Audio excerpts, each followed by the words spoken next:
스마트폰 시장에서 이 악소리 나는 일이 벌어졌습니다. 삼성전자의 전유물과도 같은 접는 폰, 이 폴더블 폰 시장에 구글이 도전장을 냈습니다. 구글의 첫 폴더블 폰, 픽셀 폴드입니다.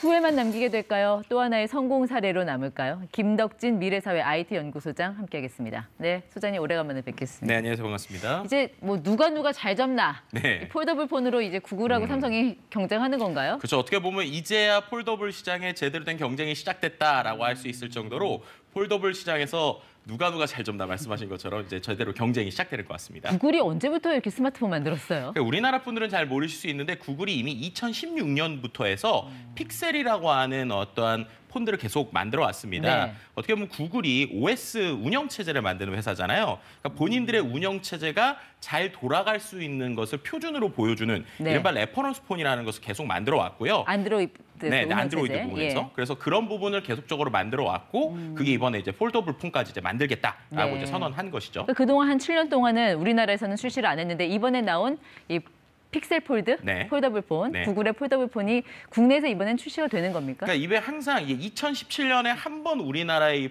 픽셀 폰이 나왔었고요. 그 이후로는 거의 나오지 않았는데 항상 나온다 안 나온다다 결국 못 나왔거든요. 지금도 아마 전 세계적으로 이 폴드가 나오더라도 예. 국내에선 좀 보기 쉽지 않은 것이 아니냐 뭐 이런 얘기들이 좀 나오고 있는 상황이긴 해요. 왜 우리 시장을 피해갈까요? 네, 뭐 여러 가지 이유들이 있을 수 있지만 일단은 최종 제조사가 중국 회사라고 하는 것들에서 뭐 AS나 여러 가지 문제를 제시하기도 하고요.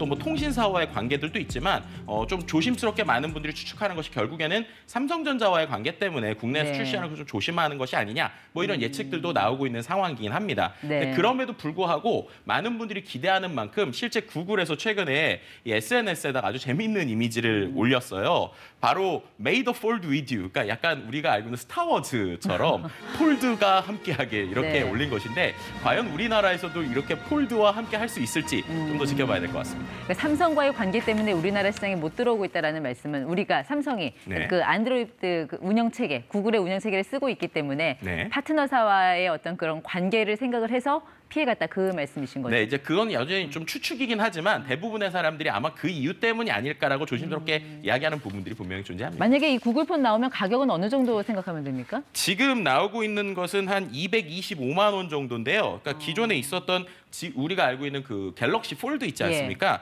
그게 한 239만 원 정도 이렇게 약간 싼 정도라고 볼 수 있을 것 같습니다. 싸다고 해도 네. 일단 보급형 그 폰 시장은 아니네요. 그러니까 그렇죠. 프리미엄 폰 시장 가격대로 나온다는 얘기인데 네네, 맞습니다. 그 프리미엄 폰 그값 내고 구글 폰을 선택을 하려고 할까요? 성능이 아주 좋은 거 아니면? 네, 맞습니다. 이제 실제로 카메라 성능 같은 경우에 뭐 지금 나오는 뭐 1억만 원 소비 이런 수준까지라고 볼 수는 없고요. 또 거기서 탑재되는 CPU 자체가 구글의 CPU 이게 그 어떻게 보면 스마트폰 AP죠. 근데 그게 들어가게 되는데 네. 그것도 약간 성능이 떨어지는 것이 아니냐는 얘기가 나오고 있습니다. 하지만 이제 아까 말씀드린 것처럼 레퍼런스 폰, 그러니까 표준 폰의 장점이라고 하면 최적화라는 것을 볼 수 있을 것 같아요. 결국에는 본인들이 만든 운영체제 안드로이드를 가장 잘 쓸 수 있게 이제 만든 예. 기계가 될 거기 때문에 아마도 하드웨어 성능은 좀 떨어져도 최적화 부분에서 좋은 것이 아니냐 뭐 이런 얘기들이 좀 나오고 있는 상황이고요. 하드웨어적으로 하나 앞서는 것은 배터리 같은 경우는 조금 더 앞섭니다. 그래서 예. 좀 더 오래 쓸 수 있고 그 대신 조금 무거운 이 정도의 사이즈로 나오지 않을까라고 볼 수 있을 것 같고요. 또 한 가지 얘기할 수 있는 것은 이제 주는 혜택들을 좀 얘기해 볼 수 있을 것 같아요. 예를 들면 이제 뭐 유료로 주고 있는 구글 포토라든지 이런 서비스를 좀 쓸 수 있는 혜택들을 더 줄 것으로 예상됩니다. 글쎄요, 뭐 성능은 뭐 나와봐야 알겠습니다만 일단 구글이 등장을 함으로써 이 스마트폰 시장 지금 양분을 하고 있는 그 애플하고 삼성 네. 어쨌든 경쟁자 한 명이 새로 등장했다 이렇게 봐야 되겠네요. 앞으로 네. 좀 점유율에 뭐 좀 변화가 있을까요? 네, 말씀하신 것처럼 이제 전 세계적으로 지금 스마트폰 시장은 삼성, 애플 그리고 중국 회사들 이렇게 좀 잡고 있다고 볼 수 있을 것 같아요.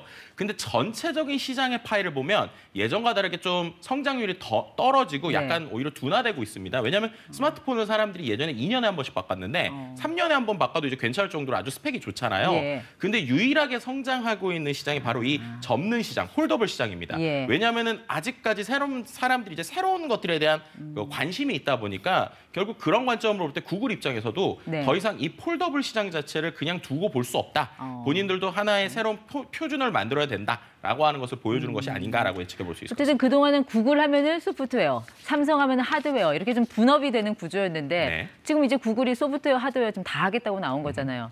삼성 입장에서는 좀 불편할 수밖에 없을 것 같은데. 네, 뭐 충분히 그런 부분이 있고요. 그래서 이게 좀 타이밍이 애매하긴 한데 최근에 이제 안드로이드의 원래 기본 검색 엔진, 그러니까 삼성전자가 나온 스마트폰의 기본 검색 엔진이 구글이었거든요. 삼성폰 열면은 일단은 구글 검색창이 떴죠. 그렇죠. 예. 근데 이게 지금 마이크로소프트에서 한 빙으로 바뀌는 것이 아니냐라고 하는 뉴스들이 계속 나오고 있습니다.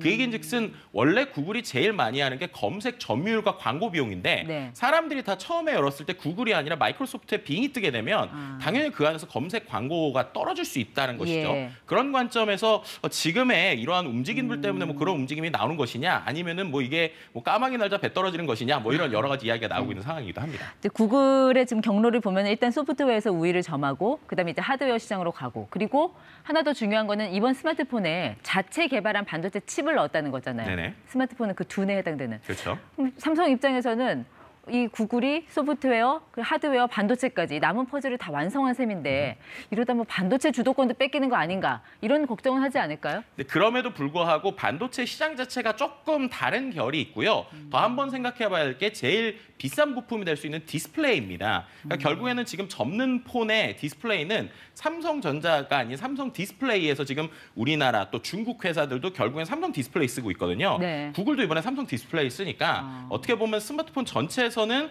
고민될 수 있는 부분이 있지만 디스플레이 시장에서는 오히려 호재다라고 볼 수 있을 것 같고요. 예. 또 한 가지는 이 폴더블 시장 자체가 이제 시작하는 겁니다. 왜냐하면 전체 시장의 점유율, 그러니까 전체 스마트폰에서 폴더블이 차지하는 비율이 아직 2%가 되지 않아요. 네. 그렇기 때문에 오히려 구글이 폴더블 시장을 열어주면 오히려 이 시장이 더 커지는 것이 아니냐라고 예. 하는 긍정적인 부분도 우리가 해석해 볼 수 있을 것 같습니다. 구글이 후발자사라서 뭐 당장 뭐 시장 점유율을 따라올 것 같지는 않습니다. 뭐 어쨌든 막대한 자본을 갖고 있는 회사라 앞으로의 상황은 좀 예측 불허 이렇게 봐야 될까요? 네, 어떻게 보면 두 가지로 생각해 볼 수 있을 것 같은데요. 일단은 구글이 이 시장에 들어오는 것 자체가 안드로이드 OS, 운영체제 입장에서는 상당히 반가운 부분이라고 볼 수 있어요. 왜냐하면 기본적으로 운영체제 자체가 최적화될 수 있다는 것인데요. 물론 지금 전 세계적으로 삼성전자가 가지고 있는 폴더블의 점유율이 82%입니다. 예. 말씀드린 것처럼 이 시장이 전체 스마트폰으로 보면 2%가 되지 않기 때문에 구글이 들어와서 이 시장을 키워주고 그 안에서 삼성전자가 발견할 수 있는 새로운 기회를 본다면 네. 분명히 도움이 될 것이고 하지만 이러한 변화에 빠르게 대처하지 못한다면 지금 가지고 있는 시장도 뺏길 수 있는 위험성, 양면성이 다 있다고 볼 수 있을 것 같습니다. 그렇기 때문에 삼성이 후속 모델을 조금 더 올해는 일찍 뭐 공개할 수도 있다. 뭐 이런 예측도 나오던데 어떻게 보세요? 네, 맞습니다. 실제로 이런 접는 폰들이 한 8월 정도에 보통 오픈이 되는데 지금 한 6월부터 양산돼서 뭐 7월 말에 나오는 것이 아니냐는 이야기들이 나오고 있고요. 그리고 나오는 폴드의 형태들도 상당히 공격적인 디자인들 그리고 네. 큰 디스플레이를 탑재할 것으로 예측되고 있습니다.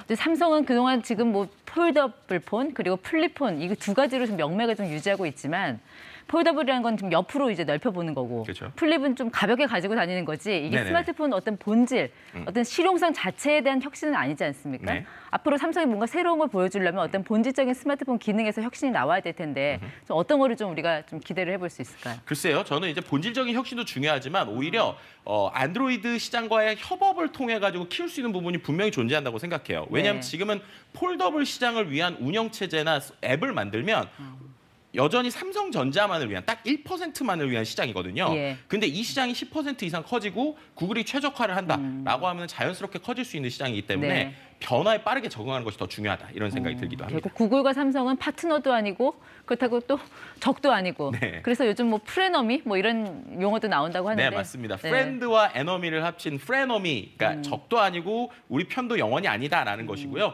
어떻게 보면 협업은 하지만 완전히 끌려가진 않겠다라고 하는 네. 게 이 프레너미라고 볼 수 있을 것 같습니다. 네, 한동안 이 용어가 업계에서 많이 좀 회자가 되는 날들이 많이 있을 것 같습니다. 네. 네, 지금까지 김덕진 소장 함께했습니다. 고맙습니다. 네, 감사합니다.